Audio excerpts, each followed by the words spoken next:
Now the latest on the disaster in the Gulf, where there is reason for some hope this morning. The oil has finally stopped gushing from that blown-out well. But on the night of April 20th, 2010, 52 miles southeast of Vincent, Louisiana, in the area known as Macondo Prospect, about 41 miles off Louisiana's coast, the Deepwater Horizon exploded at approximately 9:49 p.m. On board were 126 crew members, 79 of them being Transocean employees, 7 of them being BP employees, and 40 contracted workers. Within these employees and contract workers, 11 people died that night, and 17 of them were injured. In total, 115 crew members escaped with their lives. However, the experience was traumatic, leaving some workers with mental health issues. The Daily Advertiser held an interview with the victims' families after the 2016 film Deepwater Horizon was released. After the film was released, it re-sparked emotion in the victims' families. Mrs. Anderson's 7-year-old son, who was 1 year old at the time when his father died, saw the trailer for the movie on television, asking, "Is that when Daddy died?" Mrs. Anderson then says, "Now he's going to remember seeing this on television. I don't like that. It is so real to us that it hurts to experience it over and over again." Many families are hurt that they have to re-experience this over again. However, they recognize that it's beneficial seeing their sons, husbands, fathers, and partners as heroes. After the Deepwater Horizon spill 2010, the United States Department of Justice filed a civil and a criminal lawsuit against BP on December 15, 2010. United States Judge Carl Barbiel found BP, Transocean, and Halliburton grossly negligent. BP was found 67% guilty, Transocean was found 30% guilty, and Halliburton was found 3% guilty. Under the United States Clean Water Act, a ruling of negligence would mean that BP must pay $1,100 per barrel, but because found grossly negligent, it increased it to $4,300 per barrel. In 2012, BP agreed to pay $1.5 billion to the United States government. In total, BP pled guilty to 14 felonies and paid $67 billion in legal cases, cleanups, and fines. Furthermore, this is not BP's first time being through this type of situation. In 2008, an oil rig exploded in the Caspian Sea. The article BP covered up blowout 2 years prior to deadly Deepwater Horizon spill states the 11 workers of the Gulf of Mexico could have had a chance of survival, but BP's insist on using methods prove faulty sealed their fate. The Deepwater Horizon was a semi-submersible mobile offshore drilling unit designed to drill wells in new oil fields in ultra-deep water. After the accident, CBS launched an investigation to examine the technical, organizational, regulatory factor that contributed to the explosion. CBS discovered the Deepwater Horizon's blowout preventer failed to seal the well. In the process of collecting oil, there is a section where crude oil, water, and natural gases are collected. If pressure applied, then it can cause a kick leading to a blowout, like the night of April 20th, 2010 on the Deepwater Horizon. However, this was not the only cause to the oil spill, as there were many human errors that led to 11 workers' death, including the Transocean crew members taking 40 minutes to realize the mud leaking, the Transocean crew analysis of the pressure test being misinterpreted, and the building process of the Deepwater Horizon, with it only having 6 centralizers instead of 21 like recommended by Halliburton, and using a long string steel casing instead of an easier to cement line. During the BP oil spill, a lot of animals got contaminated by the oil, losing their rights to live. The oil spill harmed or killed 82,000 birds, about 6,165 sea turtles, and 25,900 marine mammals. Vets had to clean the oil off the pelicans and had to remove excess oil and trash out of their bodies. Many of them died due to diseases from the oil, and others lived with permanent disabilities. How does water and history go together? They don't. Get it? No. Anyways, we all know that the BP oil spill was a catastrophic event and killed many organisms. The oil still affects our ecosystem to this day.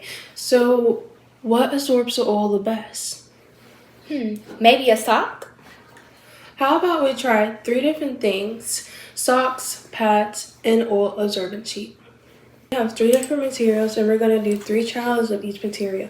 We have socks, pads, and these oil absorbent sheets. So the way that our experiment is going to work is that we're going to pour the oil on the sock, and we're going to see how well each material holds the oil, and then we'll try to pick it up out of the water to see that if it can maintain the oil while in water.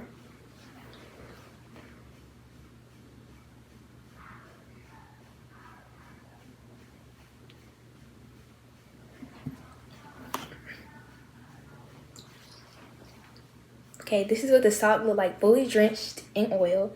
And now we're about to try to pick up some of the oil that's getting in the water up with the sock. This is a visual to show that there is oil in the water and how we're going to get the oil out of the water using the sock. As you see, the sock is absorbing the oil as I put it into the water. Okay, so now for our second testing, we'll be using pads. So we've taken one pad and we have cut it up into 3 sections to represent our 3 trials for this unit. This is testing 1 with the pad. Now we're going to pour all the oil on it and see how much it absorbs.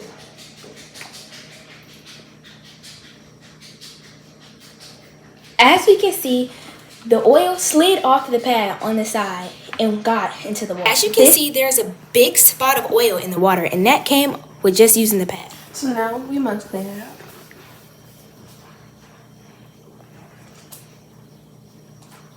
As you can see, using the pad, it is very hard trying to get the oil out of the water.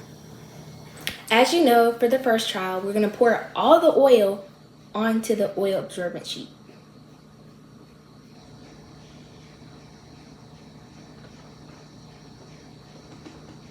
As you can see, as I'm sliding the oil around, it is absorbing most of the oil, but there is still a lot of residue oil still on the oil absorbent sheet. However, it is not running off. We're going to use a dry one this time so that we can see how well it picks up the oil, since the other one right here is very drenched. As you see, the water right here is going up, but we're going to use a dry one this time so that we can see. This is basically a replica of the ocean of how the oil is still at the bottom. You see, there's still residue of oil in the perimeter of the bowl. Okay, the pros and cons of each unit. Unit 1, the socks, they did hold oil very well, however they leaked through, and leaking in the ocean can lead to many deaths of marine life. Unit 2, the oil slid off of the pad, which honestly is not good, because if the ship were to hit something and the oil was just sitting in there and it leaked into the ocean, that would cause many casualties of marine life and ecosystems. For Unit 3 would be the best option out of all units because it absorbed oil and it kept oil inside and did not run off. And that's our analysis. Thank you for experimenting with us today. Okay. People like fishermen were getting their fishermen's supply cut short, causing them to not be able to feed their families. Many Gulf seafood-dependent states suffered an economic fail. The Macondo prospect, located in the Gulf of Mexico, is where the BP oil rig exploded and sank, resulting in the death of 11 workers on the Deepwater Horizon.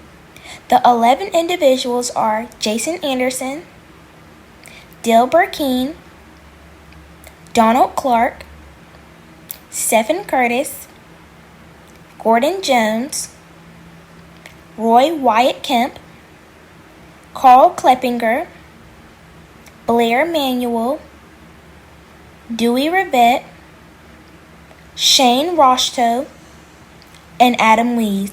These people's bodies are missing and have currently still not have been found.